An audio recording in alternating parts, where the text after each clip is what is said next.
From the PEP Radio Newsroom, this is the News Blast for this hour.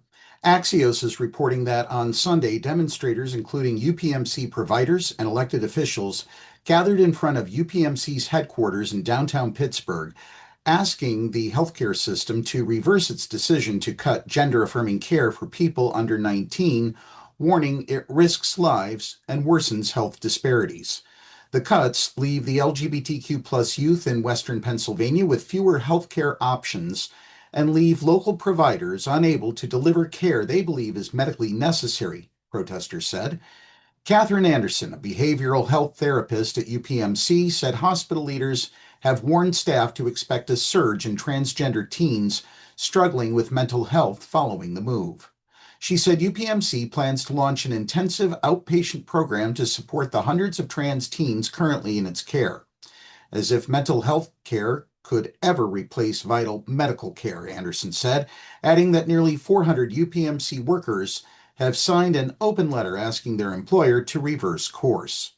In January, President Donald Trump signed an executive order pushing stricter limits on gender-affirming care and threatening to cut federal funding to providers, a move reinforced by Justice Department directives. Protesters said the order created no new law and noted that a federal judge temporarily blocked its enforcement, accusing UPMC of preemptively cutting services, a stance backed by the Pennsylvania ACLU. UPMC restored parts of its LGBTQ plus health information online with revised language after removing content in May. The updated language says federal directives prohibit UPMC from providing gender-affirming care to those under 19. A UPMC spokesperson in a statement said the service cuts are necessary to comply with federal directives, citing the risk of criminal prosecution. UPMC says it will continue offering behavioral health support, quote, within the bounds of the law.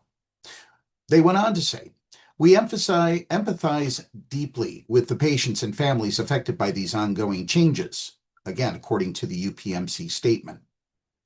The region's largest health provider is phasing out gender-affirming care like puberty blockers and hormone therapy for people under 19, and they are not the only medical system in Pennsylvania to take these steps. Penn State Health and Penn Medicine also stopped providing puberty blockers and hormone therapy in May. Hospitals across the country are steadily reshaping LGBTQ plus health services as they navigate tentative Trump administration orders targeting gender-affirming care and race-based equity programs. Making matters more complicated for hospital and healthcare systems, the U.S. Supreme Court last week upheld Tennessee's ban on puberty blockers and hormone therapy for trans youth. More than half of U.S. states restrict such care, but Pennsylvania does not, per the Kaiser Family Foundation.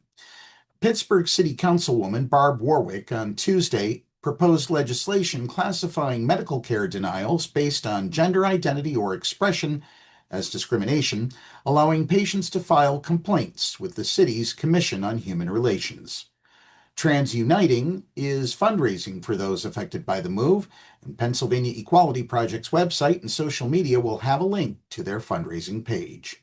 That's the News Blast for this hour. If you are watching our videos on YouTube, please subscribe to our channel.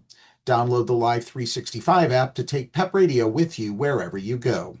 Up next, we have the Meadville area weather forecast here on PEP Radio.